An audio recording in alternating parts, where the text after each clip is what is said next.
ready for another lesson?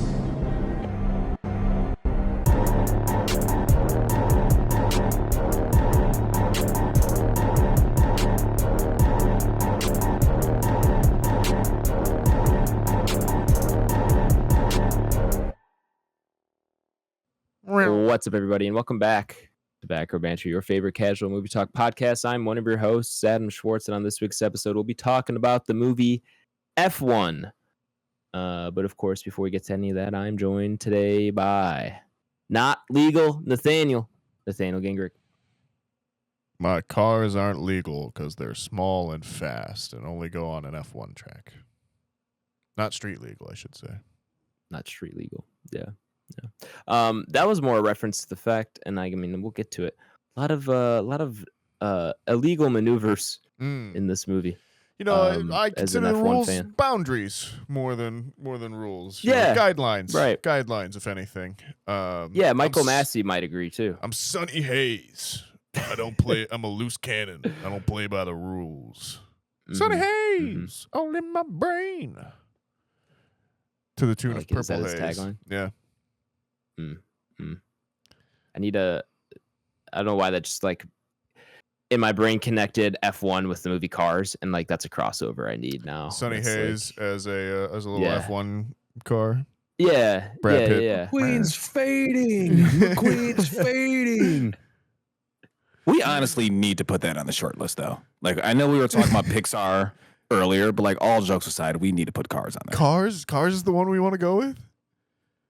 I mean, the first one is an all-timer, dude. Like, if we're being really completely is. honest. That is that was Yeah. the one that I'll be on the record, maybe a little bit of sizzle. Not the biggest fan of OG Cars. Oh man, yeah. I mean, hot take. Yeah, it's. I'm gonna put it in the S tier of that Disney Pixar early Damn, 2000. okay. For sure. Okay. Yeah. I mean, that's not a super hot take in my opinion. Yeah. It's a Ferrari. But anyway, also joining us today is tennis ball Tyler Vidalis. Hello. Hello, sir. You ever- Dun, dun, dun, dun, dun, dun. That's not the Hans Zimmer score. No, not in the film. The F1, the incredible F1 theme track, Theme song. It is Yeah. good. Stupid. It is pretty incredible. which I'm guessing Blake has never heard. heard. No, probably not. Yeah, Say that Blake, again? do you know the F1 theme song? No, man. I'm not versed in F1. Oddly enough, That's I'm crazy. a big fan of Cars. Not the movie, right? Well, we know Maybe not building. that. Yeah, all right. We just talked about that. It's like Blake. Yeah, not building like my own cars. I can't do any mechanical work, but just in terms of just like being knowledgeable of cars, particularly like in the European segment. Huge car fan, but gotta not get you big on on American or JDM. I said we gotta get you on Initial D. We're gonna open Yeah. you up to. I honestly JDMs. think like everything F1 has to offer is 100% something I have like core interest in since I was a child. I've just never sat down and watched it. Wow. You got to do Drive to fair. Survive. I was gonna man. say, yeah. This And is, watching this movie though was like, okay, I've been tweaking. I should have been paying I was gonna attention. say this should've been is on it. genuinely Like, you know what I mean? shocking for me because this is gonna be Yeah. your shit then. Like, Yeah, I love cars, man. Yeah. You were Man, you if were all not four there of us get into F1. Oh, that's dangerous. back in the day when Tyler and I would watch the YouTube clips of the guy that just had the dots moving around the screen because we didn't want to pay for the F1 app and he was just doing his own commentary and it was honestly pretty good. Like- I'm sure. Yeah. Yeah, I'm we did that for about 2 races, and then we were like, "Fuck it, I'm doing it." Yeah, yes, this is true. I blow that a little bit out of proportion, but I enjoyed those times. Yeah, it was sure. a great time. Rounding out the squadron this week, over there, the soon-to-be F1 fan is big burnout BlakeHolder. Okay, there it is. What up? What up? Long time no see, gentlemen. Yeah, man, it's good to be back with the gang. It is. But 2 weeks without recording? Yeah, it's about 2 weeks. Yeah, 2 weeks without Holidays. recording, and then I wasn't on the last recording, so I'm running like 3 weeks Really? since chatting with the fellas. Oh, Yeah, that's I wasn't on right. 28 weeks. Oh man, That's right. I forgot about that. Damn. It's been a minute. yeah. Too But long. definitely happy to chat about F1. And something I should have been interested in at a much earlier date, I should say. Pardon me. Don't worry, there's still time. Yeah, I was gonna say This movie was the cliff for me. But you know what? I just got to jump like face first because I love like European cars. Just jump I know a into ton to about- Drive to Survive, man. You Just get to- put on the yeah. latest season. You're gonna That's get the Netflix joint, right? Mm-hmm. You're gonna get to join so many more group chats. Yeah. Oh yeah. Yeah, It's I inevitable, will be man. honest. It's inevitable, man. The three of us do have an F1 chat that will send F1 stuff in, just to not bother you. It's not that we Sure. Yeah. I But understand. we're sending stuff back and forth so much. It's just like, all right, let's just separate this a little bit.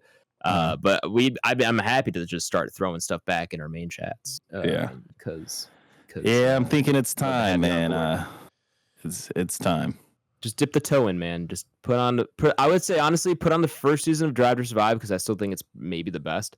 And then you can just almost jump to the 2021 season. And then you can jump to like the latest season just to get updated on who's driving and what. Because there's like 6 or 7 seasons now, and it's a lot to catch up with. If you really wanted to, you could. But it goes back all the way to 2019, so it's like people you hear about that aren't even on the grid anymore. Gotcha. But it's just the way they explain the sport and kind of ease you into it, and the action and the angles and everything that they get. It's awesome.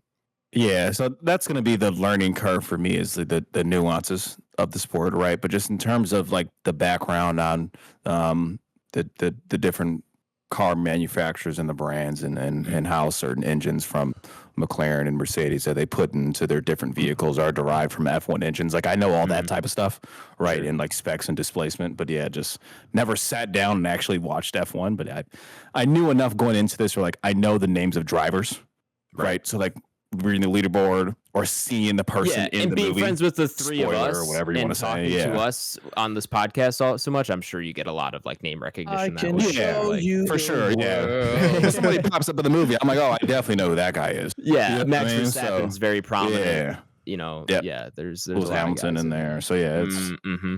for sure. So I know that much, yeah. But I'm ready to jump nose deep in it, man. Because I love cars, so yeah, it's Absolutely. I'm in. Let's Well, jump before into we the talk movie. about F1, before we do that, we have a different movie we must discuss. You want Uh-oh. to do that? Tyler Dallas, you have watched the movie Sinners. A I couple have months. seen it. A couple months too late to sing along to Picked Poor Robin Clean with me and my friends. It's like a month. Although I'll still jam out to that. But need your thoughts here, man. What are your Sinners thoughts? How are you feeling about that movie? Because I think the three of us were all pretty high on it. Yeah, I think Nathaniel was the highest, and then you, and then Blake. Yeah, Sounds like it so far, yeah. And then your predictions during the end of the episode were that you don't think I'm going to be very high on it based on Back Row Banter statistics. That like if three of us like it, then one of us don't, or like if you and Nathaniel are high on something and Blake's not that high, then I'm typically a little bit lower. But if like you, me, and Blake like something, then Nathaniel definitely hates it. Yeah, for sure. That's usually it's like one of those board games when you're like trying to line up like the tiles. It's like, well, I got to switch this one here, but that means this one has to go down. It's like, Yeah. we can't all just be on the same page. for sure. Yeah, it's very rare that you find a movie that we're all just like absolutely jazzed up about. So But we found it. It's called Dune Part 2. Dune Part 2. I agree, dude. I couldn't agree more. Speaking of which, Dune Part 3 production started today. Let's go. I did see that. Oh, and in the They Blake, dropped the Dune Messiah name. They're just going, just Dune Part 3. which is interesting because I also saw. We'll get back to you, Ty. Quick side note. I Yeah, also no, I saw don't that care. they casted essentially Paul Muad'Dib. They casted his children, but his children aren't in the books until book 3. So like, I don't know what Denny V's cooking. If it's gonna be Yeah. a book 2 and 3 like mashup, that's insane because I don't know how he'd make that work because there's just so much that happens between them. I don't know what he's gonna do. But I trust him wholeheartedly. I know he's gonna make great things. we also But I don't know what's happening. found out Denny V's next project. I think in our break as well too. Oh, yeah. What was that? It is remember seeing that one headline. James Was it Bond? Jimmy Bond. That's what it was. That's yeah. right. He's gonna, Also very exciting. yeah. Yeah. And I know we kind of talked about it in the group chat here, and we're jumping a shit ton around before we interrupted Ty on Sinners. But do we think the Denny V. Bond has potential to be his first $1 billion film? Because I don't think he has one of those yet. Dune Part 3 maybe has a chance, but like it's still a little. It's still fighting Still behind, niche. Bond You know what I mean? is the IP Right. to do it. 100%. That's that's like when Nolan took over Batman. You know what I mean? right. Yeah. Do you think he does it? Don't know. It could. I think there's a chance. All Here's depends on who the Bond is, I guess. I would agree with that Mhm. as well. I don't want to get too far away from Sinners, and I want to get into the F1 review. So Ty, your thoughts on Sinners? Now, as you're saying, usually if three of us are in a certain spot, you're a little lower. I think that was my prediction in the episode. It sounds like you're setting up a pretty high score here, a pretty high rating. No, you were actually pretty spot on. No, you were dead right. I am a recommend. I definitely do think it's a piece of film that you should definitely watch. It's got a really cool, unique themes and a really cool way about telling said story. I think I do tend to agree with Blake a little bit more on the reasons as to why I don't like the film as much. But obviously, just kind of mirroring the same points that you guys had. The scene where it goes through like Black culture music and it's wrapping all those in, just like a killer scene. Fucking ruled. Yeah, it was really well done. From a film standpoint, it's a really, really strong movie. But the way that it was advertised just really kind of ruined it for me. I genuinely think that these would just be good movies by themselves if you just separate the vampire. That like Sinners could have been such a good movie by itself without any vampires. I do think that it is a cool little spin on it, but I don't know. I know when you guys were kind of talking about it, it wasn't really categorized as a horror. I think on IMDb it's categorized as a drama. But the fact that you're putting vampires in there just makes me feel a certain way about it. So it does take some points off for me for having those kind of in there, but at the same time, points for it for being a unique kind of film in that genre. But overall, like, go ahead. Would you say it has you feeling some type of way? Yes. Just wanted to confirm. Yeah, and it's I would say it's probably more positive, but I think that because there are vampires involved, it really just kind of throws it, because there are so many more movies that have vampires in it that I would watch over this. And, maybe I missed the point, maybe it's not about that, but the fact that they're in there really drives me to push it towards a different direction. And so, yeah, I think that's kind of where the breakdown is for me. But like I said, from a film standpoint, it's really strong. Acting is very strong. The soundtrack is killer. Visually speaking, it's a beautiful movie. Mhm. I think they do a really good job. Sometimes you can like the water can get pretty muddy when you have the same character playing two people on screen at the same time, and I think they did a really good job with this one. There really isn't a whole lot of like, you can tell like that things were inputted where they needed to be inputted. So I think they did a really good job with that. The real question there is above or below Robert Pattinson as Mickey 17 and 18 smoking stack. Yeah, I think they both do a good job at like at making you believe that there are two of them on screen. Yeah, 100%. The only thing that I think you guys had kind of all agreed on was that you all kind of had a hard time kind of separating Smoke and Stack versus separating 17 and 18. like on screen, and it was really more of like a visual thing for you guys to be able to see who was smoking, who was stack versus I think if you didn't like their mannerisms and stuff like that. if you didn't with have 17. the colors on their clothing, it would be a little bit more difficult. Yeah, I agree with that. Yeah, I would agree too. I think I'm a little bit on the I kind of put them even with one another. I don't think they're too far apart. I think that with the mannerisms and attitudes on screen for both Mickey 17 and Sinners, they do a really good job. You can at some point. I think Smoke does smoke all the time. Sure. Okay.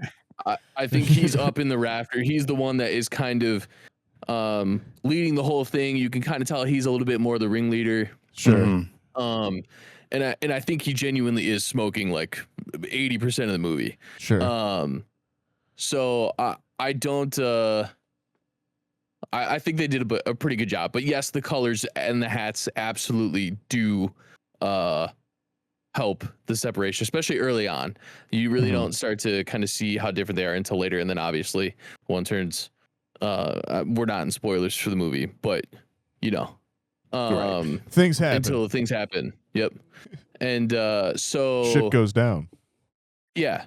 So yeah, and then I loved the whole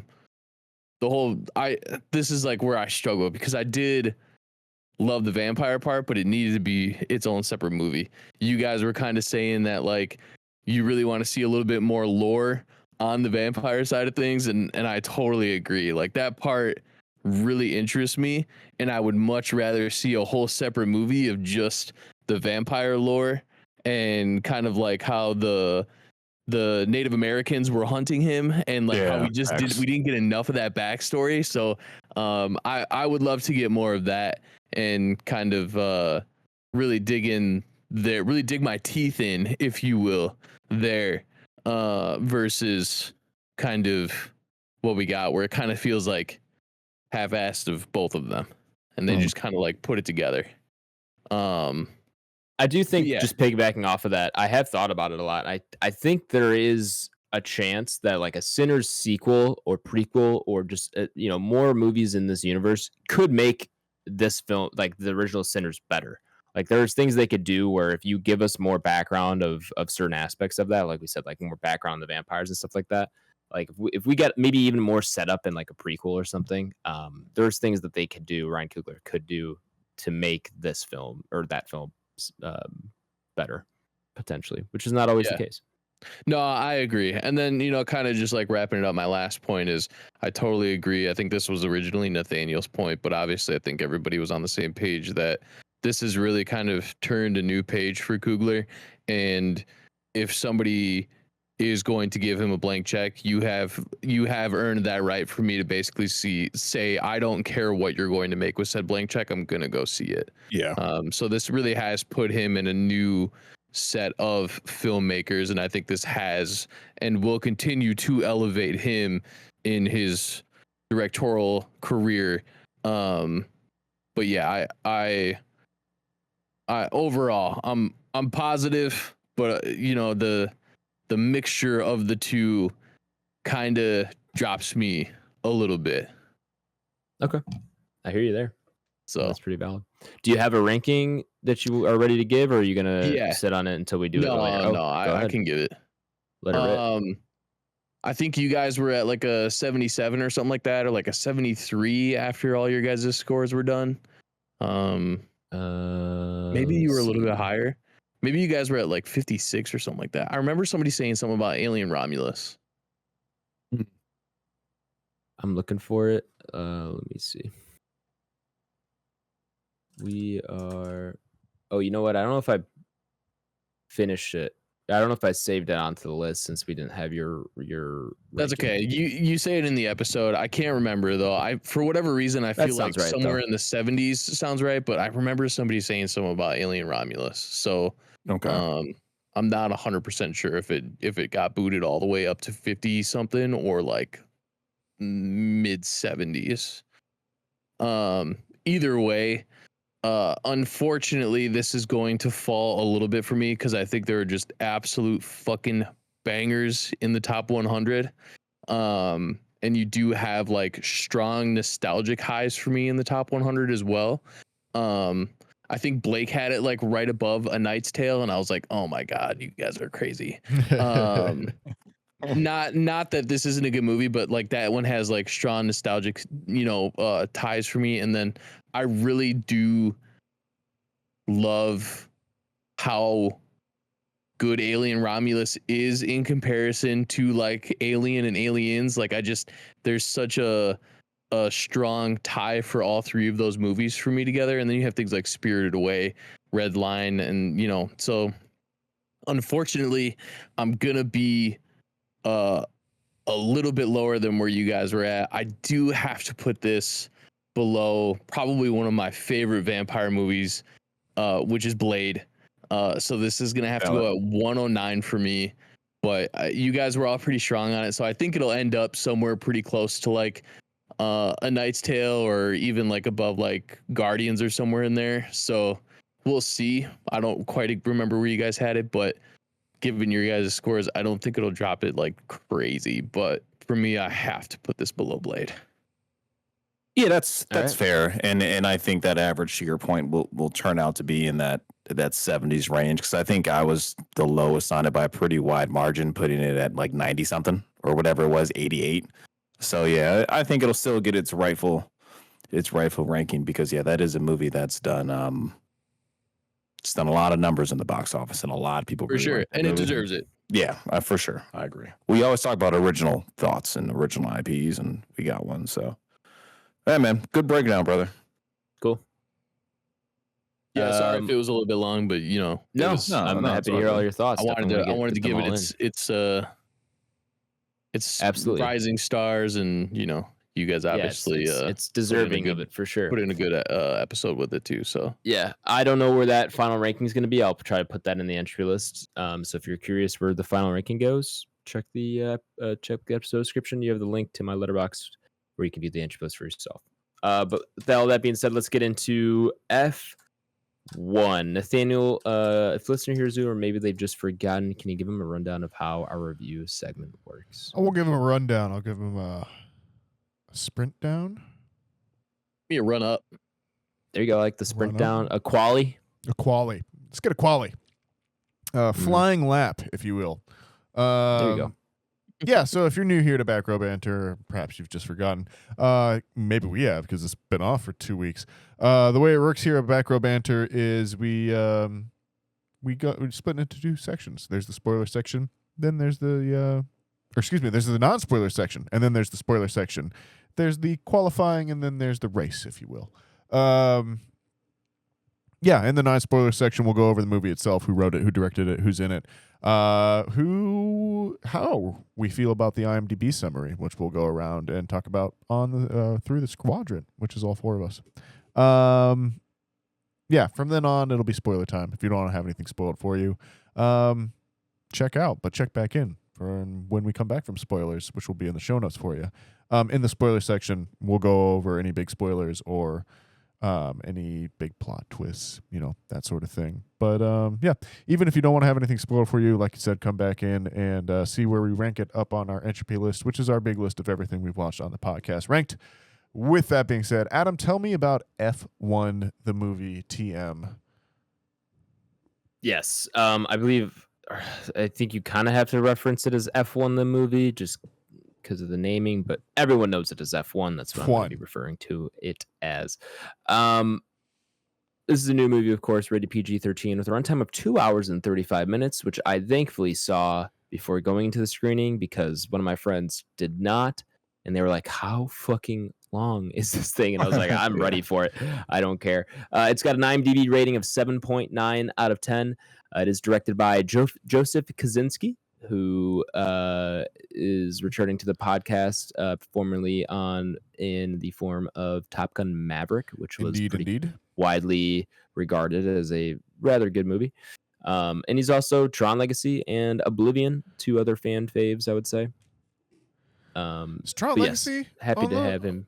Have we done that for the pod? No, but it should be. We'll probably get it up there before Tron Ares. That might be looks awesome as well. A birthday pick, if not. No, there you go. That's a good idea. I love that movie, so not mad about it.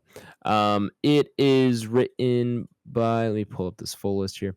Written by Aaron Kruger, Joseph Kaczynski, and now there's an ad on my screen. Man, But yeah, those are the 2025's two writing internet. credits. Yeah. Cast includes Brad Pitt, Damson Idris, Javier Bardem, Carrie Condon, Tobias Menzies, and I don't want to go like there's a long list here. I don't want to go too far in. I feel like those top four are like really the main people. Yeah, I'm gonna leave it there. The IMDb summary reads as follows: a Formula One driver comes out of retirement to mentor and team up with a younger driver. Sonny Hayes. I mean, sure. I mean, that's kind of all you need to know. Yeah. It's Brad Pitt. He's back. His hair is parted from. Oh, It looks like the other side of his head. Feels like his hair's a little bit different in this movie. I don't know. I kept thinking about it in the movie. I was what was like, the last thing? Something's off. What was the last thing we saw Brad in? Brad. Ocean's 13. That's a long time ago. You're talking about in terms of on pod? On the podcast. I don't know if it was is he on in pod. is he in Bullet Train? Yeah, He Bullet is. Train. That was might be the probably- Is that last the one. last thing we saw him on? Yeah, I think that's Yeah, right. it is. Yeah, it is. Mr. and Mrs. Smith. Yeah. Well, Because I that's think he another did miss. that Wolves movie Troy. with George Clooney on Yes. on Apple TV that no one watched, and Hey, I heard it was I good. certainly didn't watch that. yeah, I heard it was good. I didn't watch From it. like the one person I know that watched it, they really enjoyed it, but I never watched it. Do you respect um, their opinion on other stuff? Are you willing to say It was so not a here on the person I pod? know well enough. It's not a person I know well enough to say. Fair enough. In their movie taste and whether I respect their opinion, but they were telling me to watch it anyway. Yeah, Brad Pitt's here. He's Sonny Hayes. Sonny Hayes. There's not much left to fill in terms of the plot. The IMDb summary does a pretty good job. It's a sports. It's not reinventing the wheel here in terms of its like Oh. story and trajectory. In It's, fact, it's switching them. I mean, I guess it's switching the wheels, sure. You know, tires. But it's a They switch tires. Yeah. I get it. Okay, sorry. There's lots of car puns you can do here. Thanks. Yeah, it's not trying to reinvent the wheel. I mean, sometimes they take the steering wheels out too, and they're pretty advanced nowadays. Super long pause. Waits for laugh. In terms of the story, it's like a sports redemption arc with Brad Pitt essentially in the F1 racing world. But it's a damn good one, fellas. It's a damn good one. This is very much a movie right up this podcast's alley, as we the three of us, minus Blake being big F1 fans, and then Blake being now a future F1 fan, it seems. This is right down my back straight. Yeah, it is right. That sounded DRS right on down. But yes, it's right up our alley. It's a movie about one of our favorite sports. And I'm loving it, man. I really enjoyed my time with this movie. I think there are choices made it seemed like mostly in the editing room, and some story choices, but a lot in the editing Yeah. room that kind of had me like, huh? And I don't know what happened exactly, if that's like some Apple stuff coming in of like, hey, we need to make this choice for music and stuff. This movie is still, for me, in like the 4 out of 5. I gave it on IMDb, but it's in like that 8.3-ish range for me if I'm giving it out of 10 scale. But this could be a baseline 9+ movie if certain other choices were made. Like there's definitely it's definitely close, And it fights through and pushes through the problems I have with it to still be like an incredible watch, an incredible time, and a really good story and really great filmmaking. It just there are just some things that hold it back from being like an all-time movie, because it is very close to being that, for me at least. But yeah, I highly recommend this. This is one of my favorite theater experiences in a long time, and definitely one of my top movies of the year so far. Highly recommend. Anybody else? I'm curious. Blake, you're Yeah, the man, new. anyone? Yeah, I guess. Yeah, go. Green light. Yeah, Lights out. I'll, Push, I'll you jump wanna in push? here. So, yeah, overall, a good movie, right? For sure, and that's expected, right? That's expected with the director, with the cast. We all know Brad Pitt. Most people know Damon Idris, particularly if you've seen Snowfall. If you haven't, it's really awesome to see him get his first shot on kind of the big screen, because Snowfall's been one of the better TV shows, probably dating back to like 2018 or something like that. I think it finished a year or two ago. Awesome film. So it's really cool to see him get his credit to be able to get in front of the big screen and act. The director, of course, did Top Gun Maverick, which we praised a lot for its action. And that's what, 2022's Top Gun Maverick? Yes. I I want to think say. so, yeah. Correct. Yeah, and the director killed it there. Obviously, that's like a fucking sequel that was like 40 years later or something like that. Like basically pulled off the impossible feat to make a even Well, and then, remotely solid movie. Remember too, 40 years we later. were coming off pandemic at that point too. Like it was like, damn, the movies are back, baby. Like it was was a Right. big deal overall too. Yeah, that was, I think, the biggest box office movie since the beginning of the pandemic. Like that was the one that kind of officially was like breaking us out Yeah, of that for sure. like slump. Yeah. Yeah. So yeah, Joseph Kosinski kills that one, and then yeah, overall, I mean, it's awesome. It provides more eyes to the world of F1, which is an ever-growing sport. It's probably grown tenfold, right, the past 10 years. Oh yeah.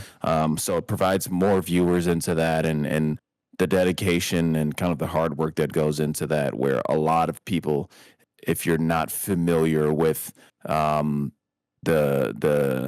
dedication to racing sports per se. I don't know if I'm finding the right verbiage here, but a lot of people think it's just like motherfuckers sitting in cars driving around, which like there's way more to it than that. Right. If you're aware of sports, let alone if you're actually knowledgeable of F1, NASCAR, things of that nature. Sure. So it was really awesome to see them kind of detail G-force and kind of the training they have to go through for that, and the actual rigorous running and stamina you have to have, because like you'll fucking pass out, man, with that type of G-force hitting you. So it's really cool for them to kind of open their eyes in regards to that.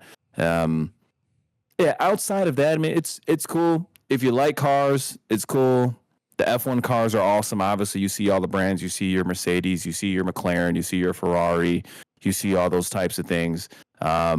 Even the cars that are just in passing in the background of some of these that aren't actually F1 cars are super dope. Like you get a scene where you got Damon Idris' character and his manager, who I believe is his cousin or something like that. Like they're driving down and they're like in a fucking the two-door, the GTE performance Mercedes with like bronze wheels and shit, like in a phenomenal spec. Just really cool. Where like if you appreciate cars, man, they hit all that stuff that it's awesome to see come to film. It's all the cars you see on YouTube, all these reviewers that you follow, or rather it's Car Wow, Top Throttle, things of that nature. So Throttle House. So yeah, it's cool. Overall, I like it. My favorite movie of the year. No, that doesn't mean I don't like the movie though. Right. But it is good. We'll jump into spoilers as we kind of chat along here. But yeah, that's my brief thoughts. All in all, I would recommend. Tyler, you want to go or me? Go ahead, my guy. Okie dokie. I already reviewed a whole movie by myself today, That so is I'm true. a little bit tuckered out. Fair enough. Yeah, I am positive on this movie. I am a recommend. I don't think I'm as high on it as the last two boys have been. And that's not anything about the movie itself. I think it is just a little bit of like certain parts I bounce off of. Certain parts definitely feel like, I don't think it's the studio. I think it's F1. The fact that it's F1 TM. It's certainly like part of it. there's definitely this, and I think they're like a producer as well too. Toto Wolff's listed as a producer. Lewis Hamilton's listed as a producer. Like there is this thing of like we are trying to sell the product in a certain way, like kind of that's more like the Barbie movie, where that was Barbie TM as well too. This is F1 TM. Like there is this element of like we are selling something with this movie. The movie as itself well too. is product placement. Yeah, 100%. So there's definitely a few moments in there, and like we're talking about this 2 weeks ago, so I'm trying to kind of remember it now a little bit, or a week ago now as well too, and I've seen Jurassic Park in between, but like just like there was a couple different moments where I think I was just kind of like, oh, okay, yeah, sure. Like Brad Pitt's not really a spoiler, but like his character is not really ever wrong, like in the movie, a whole lot, like it's there's certain other parts too which we can maybe go into more in spoilers, where it's just like, okay, do we need to go with that decision? But and like the boys have said, like it's very sports movie trope heavy in certain parts. For sure. And like and for a movie that's 2 hours 35 minutes long, like maybe I want a little more than that out of it. But from a technical standpoint, from a rousing family film standpoint, it's right up there, functioning, firing on all cylinders. So yeah, I'm definitely a recommend. I don't think I'm as high on it as maybe everyone else, but still pretty cool. I'm definitely interested to see what Joseph Kosinski does next, and those racing F1 shots. 2. F2. They go down. Yeah, exactly. They go down. Sunny Hayes in F2. Triple A. At Formula E. Yeah, there you go. Sunny Hayes, it's safety car. It's a Tron Legacy. It's a Tron Legacy. In between spinoff, light bike. Sunny Hayes' new racing ground. Light bike. That's what it's called. Awesome. Isn't that what they're called? The light cycles? It's a light cycle. Light cycle. Light bike. I was thinking light bright. Whatever.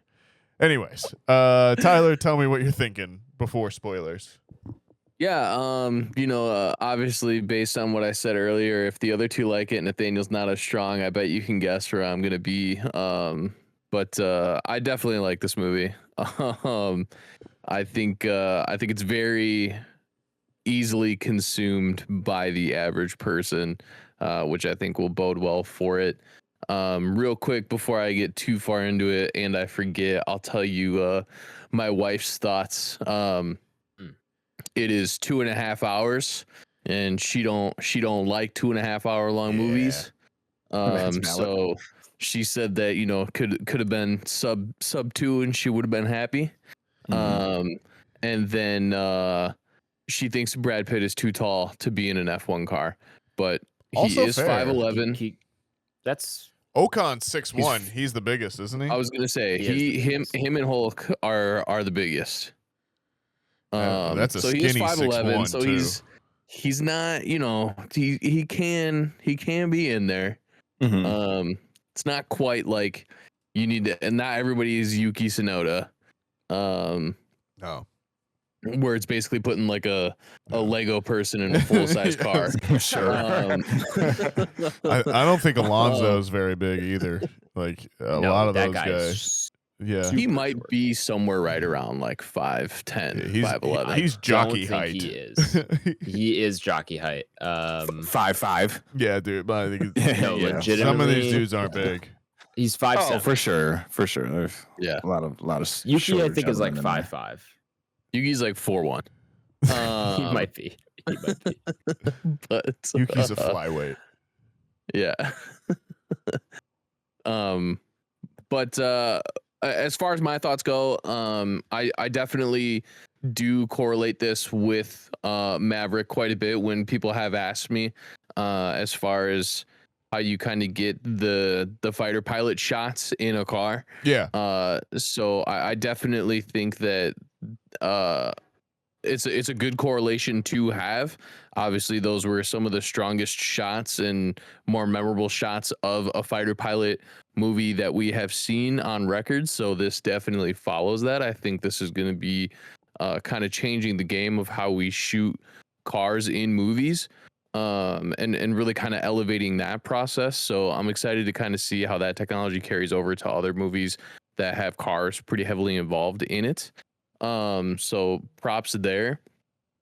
There are some of those tropes that I don't overly care for, which we can get into, but I think my main one, which this isn't really going to spoil anything, this is a pretty classic sports trope, but if you have a younger guy and an older guy, the younger guy is always like, well, I don't have to listen to anything you say. Yeah, for sure. You're looking dumb. And it's like, if an older guy is ever talking to me in my day job, I am always like, dude, tell me what you got to say. Like, I'm here to learn. I need to pick up whatever. You've been here for a long time. Absolutely. So yeah, I've just never understood that. But you know, you gotta have some kind of poor dynamic in there for them to end on a good note at some point in like every sports movie ever. So I definitely get it. But overall, I enjoyed myself. I think this is definitely going to be kind of like it's Drive to Survive in a sense. It's really going to get people that aren't willing to go through, you know, what are they on? Season 5 of Drive to Survive, that aren't willing to go completely into 5 seasons, that don't necessarily know if they want to dip their toe into like a full race weekend, and they can just kind of watch this movie and get somewhat of a good idea of what you know, a race day looks like. But yeah, overall I'm pretty positive on it. I had a blast. It's also a movie that I could take my wife to, and she also had a pretty good time, which, you know, the movies that we typically pick out, she doesn't always want to go to, which is fair. But yeah, I had a good time. I'm a fan. He a fan. Oh no. Oh God, I love the reference though. Cool. Sounds like recommends all around then, gentlemen.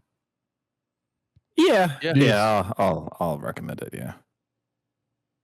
Why you sound so hesitant? You were so positive when we first came to you. Now I mean, Nathaniel's I a little like down it. on it, and now No, Blake's like, no, man. I like I said, I like it. Is it my favorite movie of the year though? Like, no, not even close. But it's Sure. cool. And I echo some of Tyler's sentiment too, where I saw it with my partner, and I think she enjoyed it. Right? Hey, you get a little bit of a love story in there. It's easy Yeah. for them to, you know, kind of consume it. It's like Yeah. I said, it's an easy movie to watch for sure. Absolutely. This is your popcorn flick. Yeah. No, through and through. I'm a virus Absolutely. infecting everyone's opinion. Something like that, man. Just here to bring everyone down. No, I'm kidding.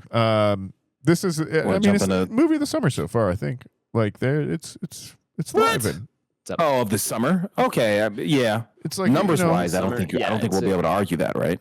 Yeah, I'm sorry. Not like a Yeah, I'm not yeah. arguing like a personal thing on that one. I'm just saying, Yeah, I got like, you. Yeah, numbers wise, for sure. I think it'll crush it. I mean, I would imagine it even does Superman. better than Superman. I don't know, man. We're gonna see. You don't? I think there's a I chance guess. it kicks off here. Yeah. I guess it is the first Superman film since what, 2013? So 12 years, Yeah. right? James Gunn. Well, People I like guess you James got Gunn. Batman versus Superman, but yeah, Because like yeah, people do love James Gunn. like though, I for think sure. he's the one that coming out of Marvel, like he's the one that almost has like the most like cachet. Like people will be like, Yeah. like we'll go see his shit, you know? Yeah. Hey, real quick before I forget, and this is kind of completely off topic, but back to Ryan Coogler real quick. We said pretty much we've given him Oh, sure, yeah. the ability for us to watch whatever he makes. From my understanding, he is the director of the Ironheart TV show that is on Disney Plus now. Are you Oh. going to go watch that? I don't think he's a director. I think he's a didn't know that. producer. I don't think he's a director. Maybe he is an exec. I remember seeing something about him having like his hands real deep into it, so I immediately thought director, but you're probably right. Yeah, I had a friend who watched it and he said it was pretty good. So I don't know. Have you guys had a chance to get down on? I don't have enough. No, I haven't. But I have enough people to pull from, right, to actually source information. So far out on Marvel TV shows that it's just like it's maybe 100%. Not necessarily one. You're also dealing with someone who is trying to essentially take the throne from Iron Man, which in my mind will just never happen. So not only are you're fighting that battle against me, but now you're fighting the battle of pretty much every Marvel TV show that has come out has been almost borderline dog shit. Yeah, it's true. Anyway, let's get into spoilers. Yeah, back to F1. Wait, before we go there, hold on. I'm sorry. I'll kill you. Fine, Ryan Coogler thing. Apparently, he's doing X-Files next. Oh man. Okay. I'm actually I'm into. Yeah, I'm down. So okay. Right. Sorry. I'm sorry. Talking spoilers for F1. Now back to our normal broadcast. All right. Spoiler noise, Nathaniel. Check the episode description for a timestamp. Meow. So yeah, guys. I mean the races are cool, but yeah, ultimately this falls in the lane of like almost all sports movies, which is really difficult to have an awesome sports movie because like you watch it and like you're watching the first race and okay, like well we know they're not going to win it, right? Like it's one of those where you're like they're probably not going to win a race to the final race of the movie, and you're just slowly inching your way towards the fucking final race. And I think that's unfortunately the lane, no pun intended, that most sports movies fall into is you get your characters right. And then it's so much, how can we progress? How can we get better? Is it coaching? Is it the team I'm with? Is it the car? Whatever sport it is, right? You tailor to that sport. And then finally at the end, they figure it out. And like, that's just ultimately what you're watching for 2.5 hours. So to Carolia's sentiment, I mean, it makes sense. Yeah. 2.5 hours of that is like, okay, could you give me this in like 150? Probably. It probably could. Yeah. I think, kind of following that line of thought of like, kind of just tropes is the fact that Sonny is supposed to be the end all be all, have all this knowledge about driving, and then for some odd reason gets into an F1 car and then crashes is just beyond me. Like you've been in plenty of cars. You literally won the Le Mans, and that is not a slow car. Like you have a general understanding of wind and how to fight that understeer or oversteer. You know exactly when your tires are going to go out. Like in no way, shape, or form is that person not at least making a lap without any hesitation, and like he just throws it into a wall. And so I'm like, that doesn't make any sense to me. Like even if the car is a shitbox, if you've been around cars that long, you know what the fuck you're doing. You're not just throwing a multi-million-dollar car into a fucking wall. So that was one thing that really kind of threw me. I was like, that just doesn't make sense in my mind. Like he would at least know if it's getting ready to go, even if he's pushing it, and he would know when to let up. Yeah, he was pushing it, man. He was trying to break the lap time. Yeah, but he would also probably know how to save that. Like it's not like I've seen. I mean, yeah, it was drivers. It was a lame wipeout, I will say, that have absolutely seen this, or I've seen plenty of drivers that are even on the low end. Lance Strolls of the world. Hey now. Latifis of the world, for those of you that know Go Tiffy. Go Tiffy? We're throwing Go Tiffy into this? That's a name I haven't heard in a while. And they've been able to save cars on things like that. So I was kind of like, that's just in my mind, I'm like, I get it, that's for the story, but that just would never happen.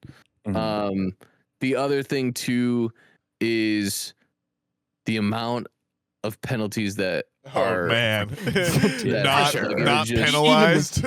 Even from my minimal knowledge of F1, I'm just like, there's no way like this is an actual like real strategy. No, right? Yeah, like if the sport was that easy, everybody would do it for sure.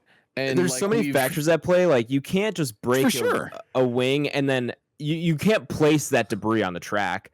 It's like or you can't reliably just, like, break it. Like you can't reliably put debris on the track. And on top of that, hey man, all of your radios are public. So when you're telling the garage to be ready for another wing, it's like the FIA is listening. That was the part that gets me. So yeah, there's certainly a lot in this movie, and I was prepared for it coming in because after the premiere and hearing like Carlos Sainz and all the other drivers be like, hey, like I think he said like give Hollywood a chance. I'm like, all right, well, there's gonna be some racing BS in here that F1 fans are like not gonna like, and sure enough there was. Absolutely gonna scrutinize it for sure. Yeah, they had to do something in that sense. I actually I take that back. They didn't have to.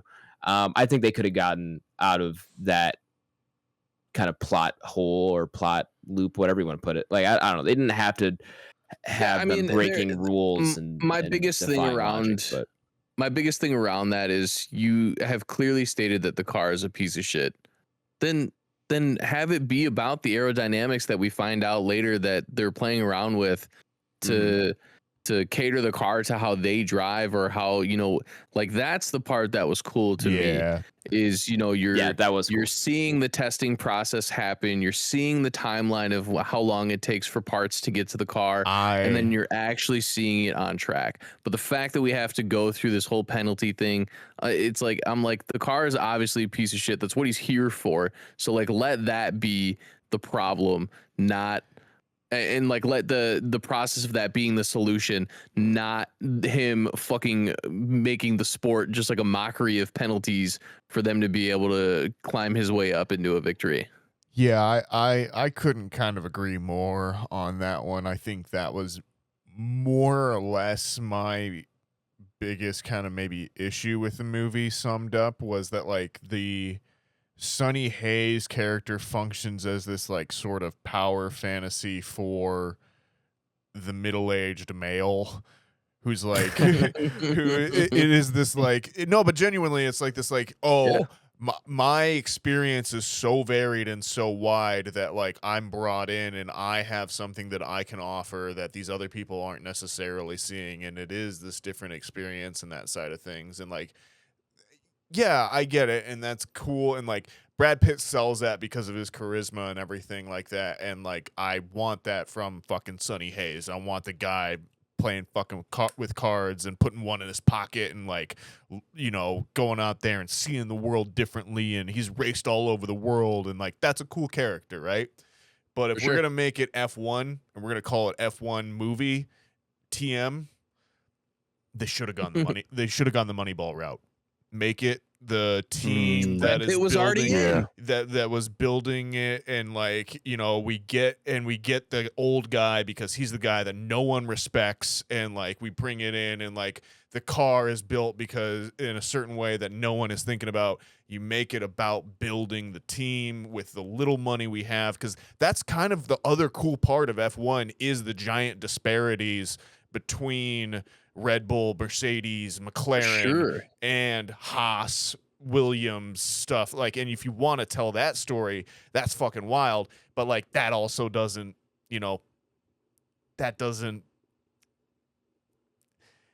that's not F1 TM commercial level, right? Like, it's not the big, you don't get Apple signing off on that and all the sponsors to come in for that movie, right? But I think that would have been the F1 racing movie that would have spoke to me as the fan that's been around for a while in some ways. So I'm not here to talk about a movie that wasn't made. Let's talk about the movie that was. And like this one that we do have has a lot of really cool things going for it, right? I think Javier Bardem, we haven't talked about him yet. He's awesome. Dude, number one hype man. Number one hype man. Did anyone know he was in this? I did like the day before. Okay. I found out the day before I saw it that he was, and I was like, "Oh, that's awesome." Yeah, that was a surprise. So funny enough, to kind of jump in here and not to highway. Go for it. So as we're watching it, and then Javier Bardem comes out, and Haley asked me, she was like, "Is that the Iron Man guy?" And I was like, "No, that's not Robert Downey Jr." But I can kind of see where I can see the thought process a little bit, right? Because he came out like very sharp with the suit on. Sure. He looks really good. RDJ in that role though would have gone crazy. Yeah, that's why I was like, that was actually not a tall that man. was good. Could have probably. I mean, he did drive F1 in Iron Man 2. Yeah. Sure did. So He did. What's That's funny crazy. is though the next funny part of that is when he originally gets out the car, because he pulls up in I forgot what a car he pulls. I don't know if he pulls up in an Aston Maserati? Martin Or DBX or something like that. it'll be one of the ones then that's he on the gets track. out. And and he gets out, and I actually thought it was fucking Benicio del Toro. Oh, sure. That's what I thought it was when he first gets out the car. Sure, I was sure. like, they got my boy in here? And then I found out it was Javier Bardem when they show his face. But still, really cool though. So that's what I wanted to share. But Anton Chigurh is in this. yeah, right. Yeah, no, I think he's great. I think Damson Idris. So this is the first thing I've seen him in, because I have not seen it in Snowfall. Same I here. think Yeah. he's Agreed. really good in this. Like to hear, a natural British accent. Think his For sure, that was relationship cool. with his cousin's great. His mom, who's played by Sarah Niles from Ted Lasso, she's great as well too. I love her. See, I want to stop you on the relationship with his cousin. It was to me at certain points getting a little bit like NBA 2K my player like storyline. Yeah, You know? I agree too. like he's in the car. He's like, "Yo, man, you got to get your social media following up." But it's like, all right, well, are you gonna have me select which option on the screen I want to go with? Like, I feel like yeah, there but- were for certainly sure. moments of that. In the So story where like, I was but like, all I right. think that's kind of a criticism of the movie as a whole. Like at certain points, like this whole movie Sure. feels a little like NBA 2K, like you're playing something like that. Select your own, course on stuff. Yeah. Until you get into the racing, right? Which where For sure. that all goes away. That's the highlight of the movie by far. And you can tell they're building it for that, right? That's why Yeah. you've got Kaczynski in here. That's why you've got like people that followed F1, aka us. Like we were there. We remember when they were filming all these at the tracks and stuff, like during the season and that kind of thing. And it actually had the guys in the cars too. From what I understand, they were like F2 or F3 cars that had been like retrofitted to obviously. Have a I little heard they got a more. couple F1 cars. Oh wow, Sure, okay. maybe. Yeah, I don't know. Yeah, but, I heard they got a couple F1 cars. I listened to podcast with Joe Kaczynski today, talking about a lot of the production stuff. It was from the DJ podcast, and he was talking about all the camera stuff, the crazy camera stuff they were able to do, and how they retrofitted these cars. And he was also saying the coolest thing I heard him talk about was the F1 cars, like on like real Formula 1 cars, like for every race, like they have I can't remember if he said it was like the helmet cameras or if it was sure. like just the cockpit cameras, but there's a camera slot that they already have installed there. And what Formula 1 allowed them to do, and he talked about the relationship with Apple and what Apple helped them do, they took so for two cars every race of I think it was last year's season, Formula 1 allowed them to replace one of the cockpit cameras that they had in the car with a retrofitted iPhone 4K camera. Of course, it was Wow. That they could film with. So he said, I think 30 or 31 shots in this film that are from the actual races of Formula 1 in 2024 that are like reskinned digitally to like be Apex GP cars, which I thought was awesome. Okay, that's interesting. Yeah. Yeah. I have one more thought.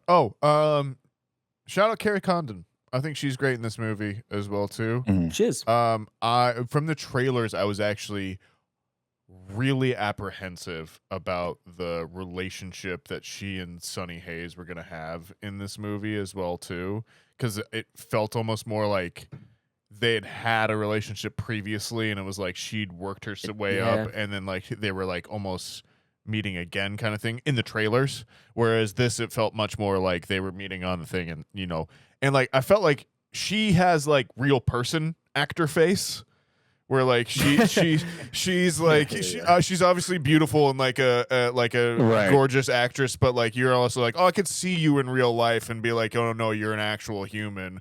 Whereas like Yeah, Brad yeah. Pitt, if you saw him down the street, you'd be like, what the fuck is he doing here? Yeah, like this guy is absolutely famous. Yeah. I mean, there's no way around it. Yeah, and like they're like both somewhat age appropriate as well too. Like like way to go movie on that as well. So I do think that was good. Also, for as like little inside baseball here, for as like like as Mercedes / Toto Wolff / Lewis Hamilton heavy this movie is, they do a good job of not making Max Verstappen seem like an asshole or like not the best racer in the world as well too. Like I think they're pretty respectful on that line. Joe Kosinski talked about that in the podcast I was listening to. He said when Formula One got involved, he knew he's like he couldn't villainize any other driver on the grid. It wasn't like he could like make Max Verstappen the villain of the movie or like a certain team be the villain of the movie. Like all of that stuff had to come from within the team. And he talked about watching like Drive to Survive and learning about how kind of your biggest rival is your teammate because they have the same car kind of thing. Sure. So he definitely wanted to make that a focal point. But he said like you knew right away when he wanted to make this movie and approached F1 with it, he knew that like they weren't going to let him make a certain team or car the bad guy be the bad guy, Yeah. So which totally makes sense. On the flip side of that, I think Formula One and Drive to Survive do an exponential job at making Max Verstappen seem like an asshole when he's really not. He's I know you don't think that, but yeah, and from my understanding, throughout interviews and everything like that, Max could fucking care less about this movie, which is just like kind of the winner driver mindset mentality that I love about him. Like, it's cool that other drivers and shit went to go see this, but like during press day when the movie came out, they literally asked Max, they were like, hey, so like, have you seen the movie? And like his response was like, it came out already. Like, could give two shits. And that was also why he wasn't really in the movie. They got a couple of shots of him, but that was just, like B-roll shit. And it was basically because this is more for Blake and maybe some other listeners, but when Drive to Survive first came out, they tried to put a wedge in between like him and Hamilton and like making their relationship off the track so much worse than what it actually was when they're just really competitive on track. So after that first season came out, Max said, I don't want to be in Drive to Survive anymore. I don't want to do interviews with you guys. I don't want to be in the show. I don't want to sit down for any of this stuff because all you guys do is twist it to what makes you guys feel like is the right scenario to be playing whenever you want to be playing it. So he does not care about any of this at all, which is kind of cool, but it's also like, you could kind of care. It's about your sport. Which I think goes back to a conversation that Blake and I have had often, which is just that any professional athlete is a fucking psycho. Like you don't get to become like the pinnacle of any professional sport without being a loose unit in general. Like there is something wrong with you. 100%.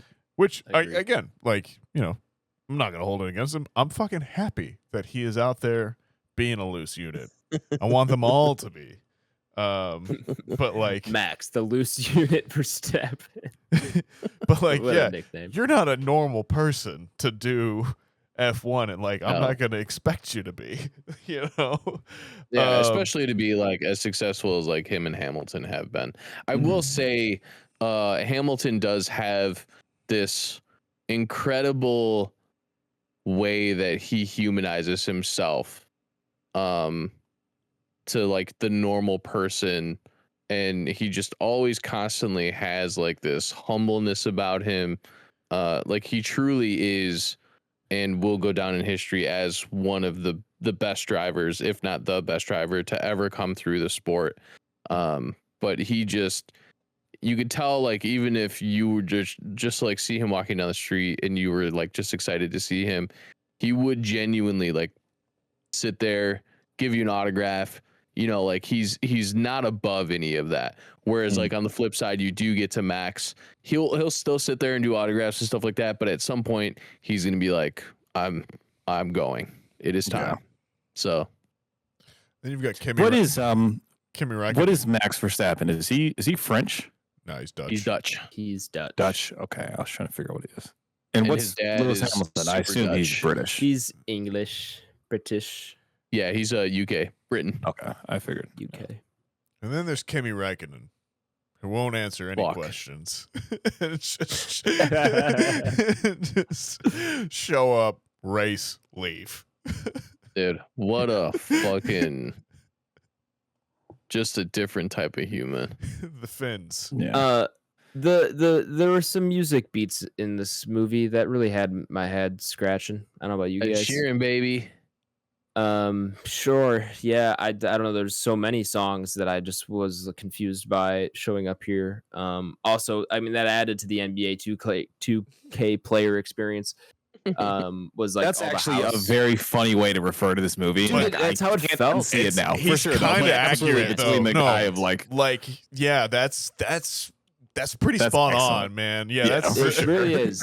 It kind of is. Like That's some if chef's the kiss F1 shit. video game had a My Player mode that had a story built into it, it might as well be this movie. Like yeah. in certain respects. So yeah, some interesting music choices, and kind of just referring back to like what I was saying pre-pod with like the choices they could have done differently. I think there was some editing and music choices that were confusing. As we kind of already touched on, like I wish they maybe would have handled the younger driver, rookie driver situation a little bit differently. Also, definitely felt like a cliche. I do, as much as I like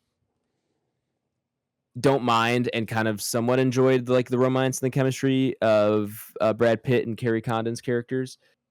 I don't know if we need that romance now. Yeah. Like if we're talking about trying to get this movie under 2 hours, that's So- something For that to sure. me feels like it could have been cut out. I agree. Or just not necessary. And especially when you hear apparently there's a whole character beat and like a whole storyline with the actress. I think her name is Simone Ashley.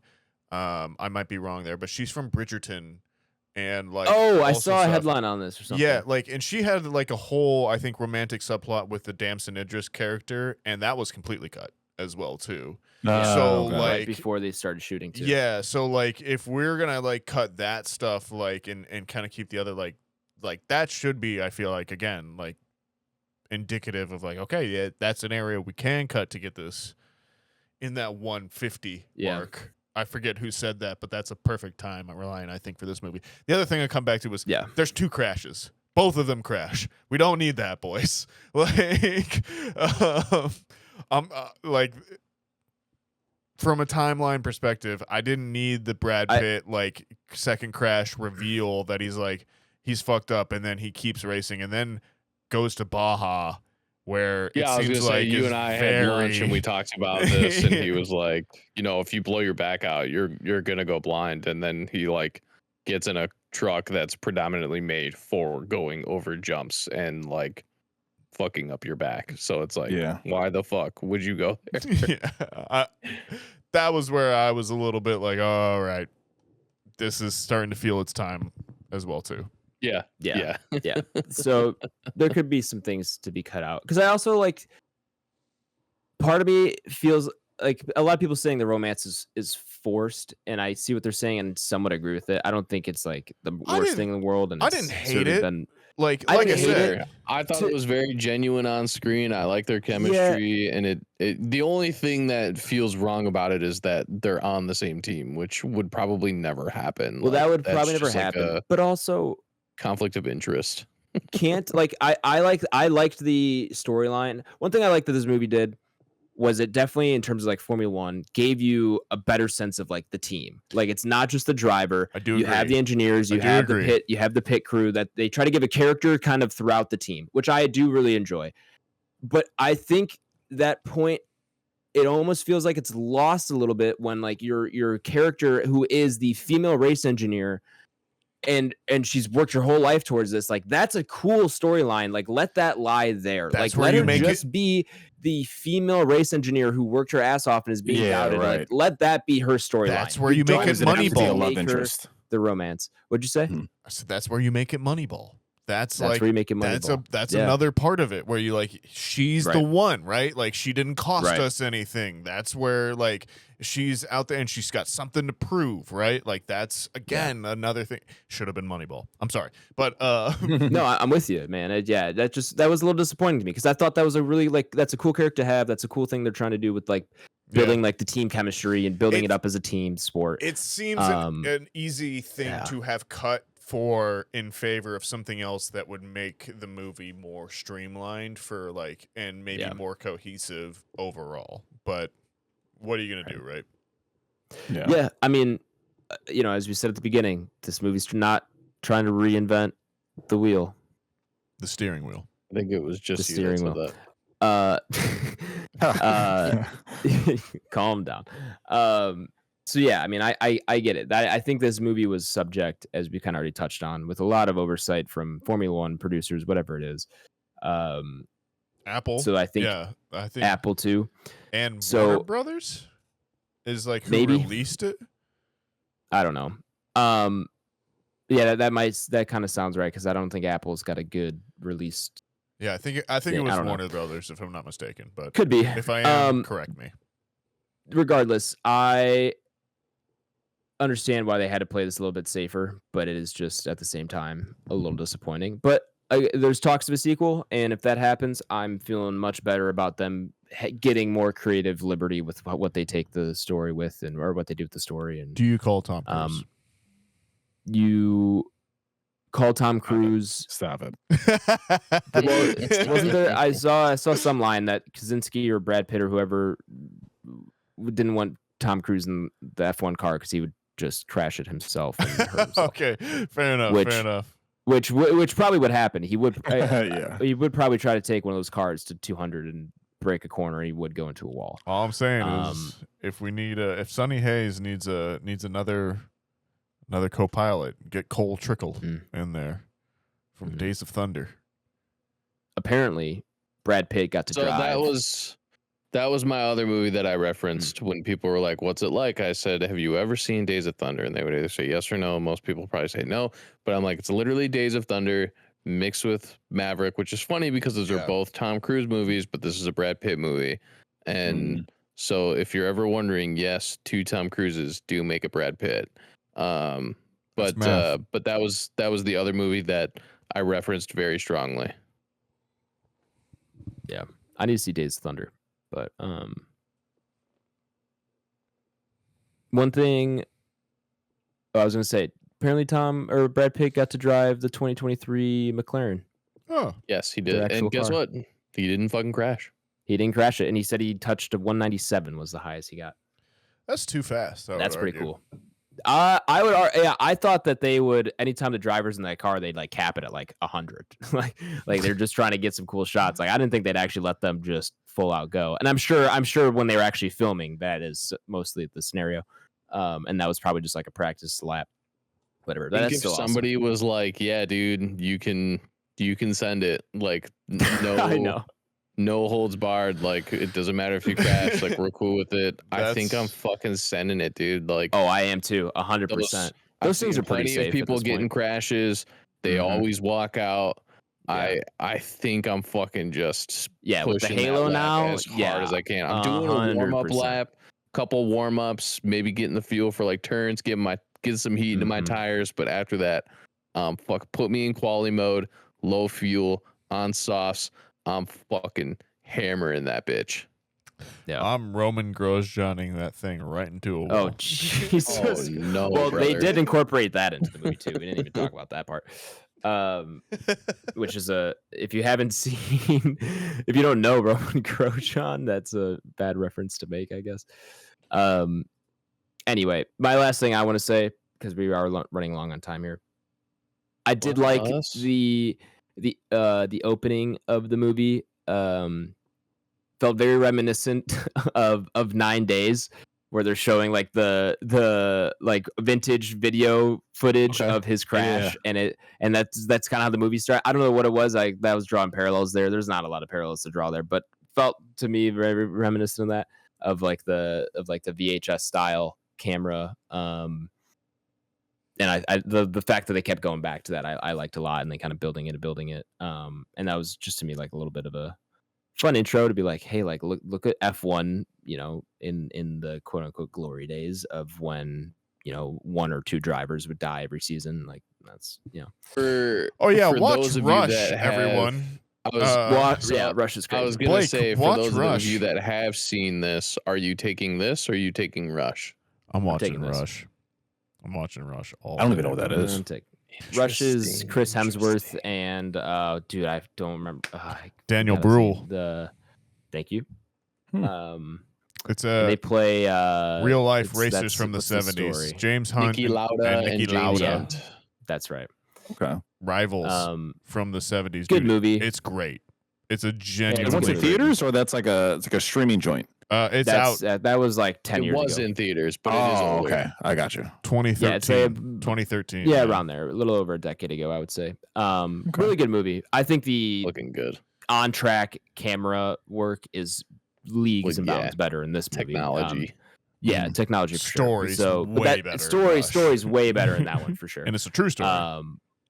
It is a true story. But the Chris movie and Hemsworth. filmmaking, Chris in this Hemsworth movie is awesome. genuinely Oscar level acting in that movie as well too. Like that, Great. he's really Yeah, good. yeah, he's really good in it. Check it out. I agree. saw Rush is good. All right. Rush, Captain Phillips, Gravity, Prisoners, and Don John all in the What the same hell? day. Oh What the wow. hell? I watched all of them in Are you okay? I watched all of them in theaters. Film fest. No, I was in. It was an assignment for a writing class in college. It was a nonfiction writing class, and they wanted us to like come up with something to do and like write about it. And so I was like, I'm gonna try and stay in the theater all day, pay for one ticket, and like go to all these different movies and change my clothes in between and see if people react and stuff. And so yeah, I got to 5 different movies that day, and Wow. didn't only paid for Gravity. I think that might have been the first one. I Impressive. saw. Yeah. Yeah. That's a crazy run. It was good. Man, 2013, Anyway, great year Was for that movies. 13? Yeah. Yep. For sure. let's run on out of here into our entropy list. Welcome back, listeners who skipped over the spoiler segment of the podcast. We're going to go ahead and throw up F1 up upon our entropy list. For those of you who do not know, the entropy list is Back Row Banter's official list of all the movies we have reviewed, regardless of genre, regardless of anything else, all in one fantastic list. This is essentially how we rate our movies, rather than do it out of 5 stars, out of 10, whatever it is. We throw up all the movies we review on a list and see how they compare to one another. If you want to reference the entropy list for yourself, you can do so by checking the episode description, where it is linked to my Letterboxd. Episode 242 here, gentlemen. Palindrome episode. Gotta love that. Entry 240 on the entry list. Subject to change. I don't know. Accountant 2, I don't think I it's was on gonna here. say, you gotta- Sinners is not on here. gotta Oh, add Accountant 2 Sinners. is on here. Count 2 But is on here, but we Sinners don't know if is it's not. been amended. It's not been amended. I know that much. And then Sinners needs to be added as well. Anyway, at the bottom here we have Borderlands. At the top is Dune Part 2. I don't know what's in the middle necessarily. It'd be like Lots of stuff. 118-ish. It'll be Deadpool and Wolverine and The Descent are kind of where we're floating at in the middle. Definitely of The the list Descent. Let's talk about The Descent more. here. Okay, let's not do that. We do that too much. Let's please rank this so we can get out of here. This is long. I know where I'm at. You know where you're at. Let her rip. Rip it. I'm gonna be at 99. P1. Yeah. Box box. What do we have at 100? 100 99. is Bring Her Back. And 99 is Doctor Sleep. Yeah, so you have Terminator right there, which is an absolute banger of a movie. True. And then Redline is kind of like, the racing movie, obviously in a completely different sense, but you still get the cars and everything. And then you have Bullet Train up there, which is Brad Pitt as well. And then there are things below it that I probably would put above this. I was just talking about Blade. 28 Weeks Later is legendary. And you have a couple other ones kind of down there, but I think 99 is a good place. I think this definitely has potential to break the top 100. I think this is a good movie. I think it will continue to be a good movie down the line. And it's very easy to watch for the vast majority of people. I like it. Tyler, you speak my language. Got you, brother. I'm gonna be at 97 though. I'm gonna be below Redline, above Good Will Hunting. I didn't want to put it too close, you know. I didn't want to feel like that guy. Yeah, I'll be that guy. I'll Be put that it. guy. I'll put it right below Redline. I think. Yeah, I think that fits well with it. You got Mickey 17 Tokyo Drift, another racing movie, right there as well too. Coherence, which hey, I'll go to bat for Coherence any day. I also love going to bat for that movie. Yeah, it's an awesome movie. So, I'm all down for that. Good Will Hunting, great movie. Terminator, classic. Dr. Sleep, I love that movie. Also another one that I will go to bat for any day of the week. I'm feeling really good about that spot, man. 97. It's right where it should be. Adam?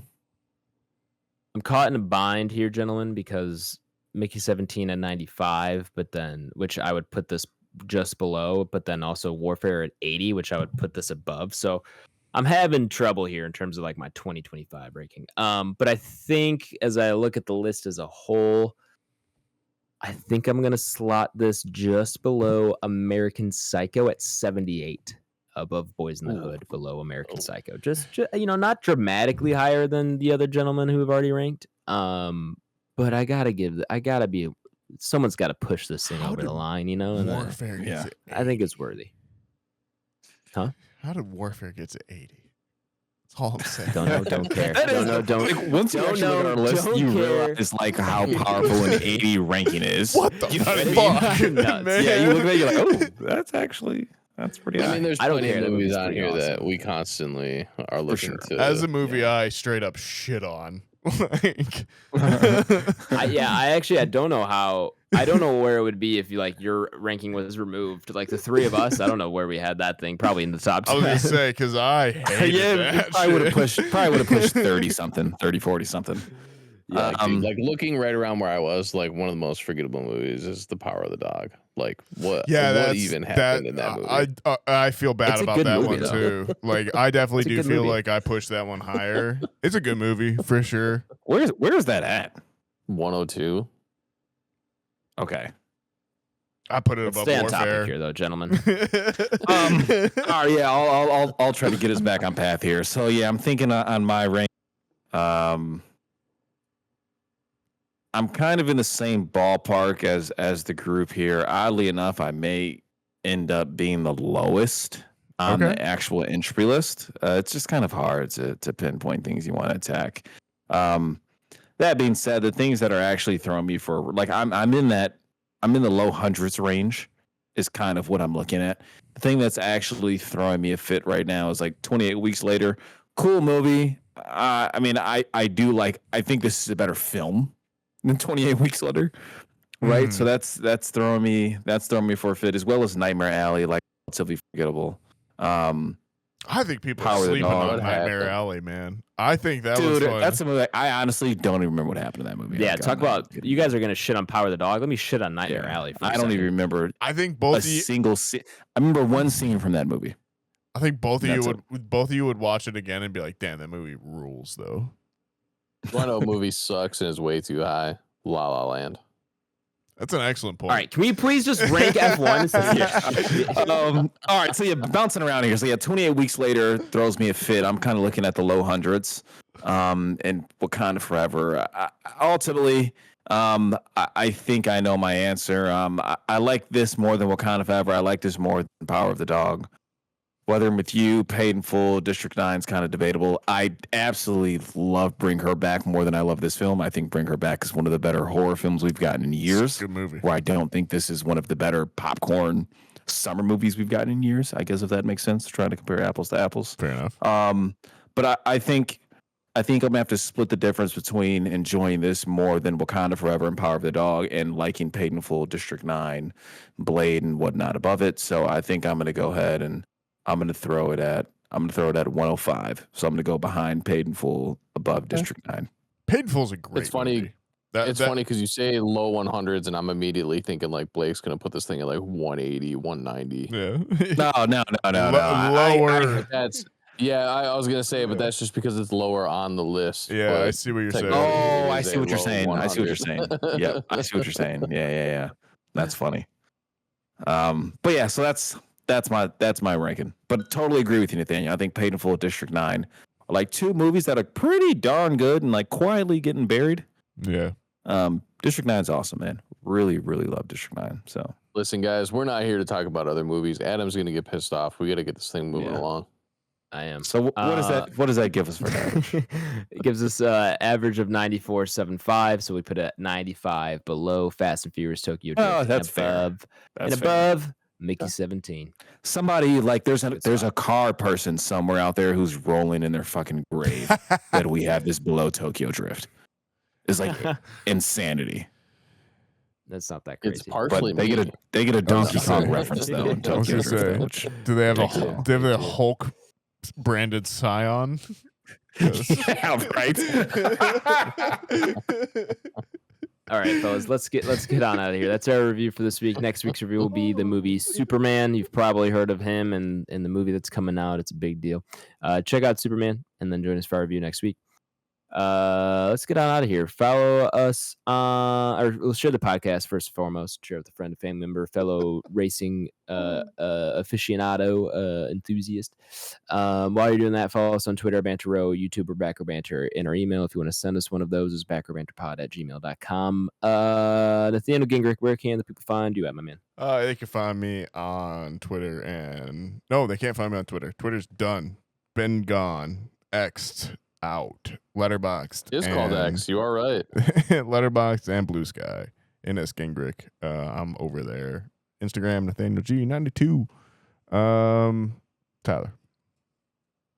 Instagram, Letterboxd, and X. You can all find me at Tyler Vidalis, VIDALES. Have you ever Blake. posted to X? I did when we were doing like original cover art for our stuff, and I would always post them, or I think I would just retweet them from the account. But since the account doesn't post anymore, I don't post anymore. On Twitter? Yeah, We do still post, but that's okay. I remember seeing it. Plugs for me. Letterboxd, BlakeHolder on there, rating some things out of 5 stars, logging them. PSN, Mr. Water Coolers, Xbox, Mr. Water Coolers, Instagram, Mr. Water Coolers. Adam? Yeah, you can find me on Twitter at H24, on Letterboxd at H. That's AYYSH. I believe I'm the last one to go here, fellas. Yeah, we're good. Yeah, good. Yes, sir. All right.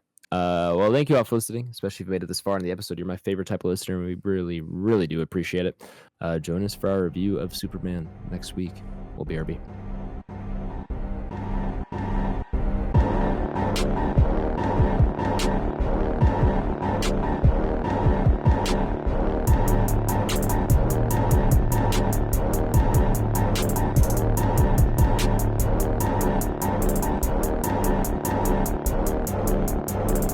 I'm American. Ready for another lesson. Well, fellas, it's been a minute. Hello. Yeah, hello. Feels My like name's forever. Tyler. I have a podcast named Back Row Banter, and it's nice to meet all of you.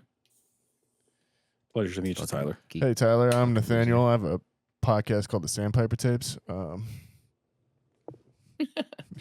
You got to do the round table where it's like, hi, my name's Adam. Then everyone like, hi, Adam.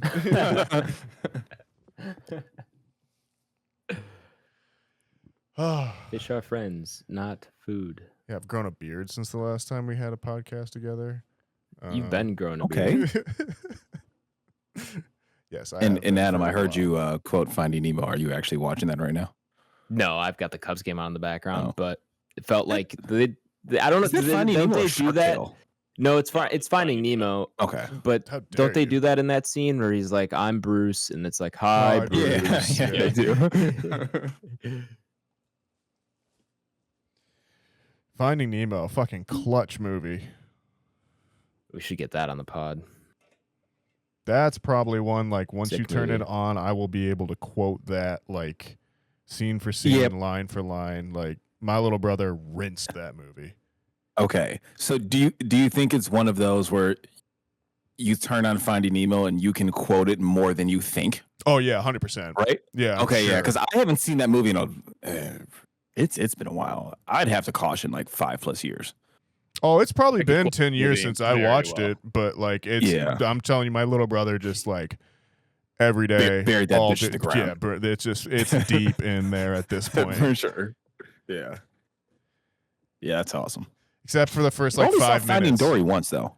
Oh, I'm sorry. Go ahead. I said except for the first 5 minutes because he was scared of the barracuda. So we would always start like that was back in the days when you had the DVD on and you would just hit chapter next and just we were into it at that point. That's funny.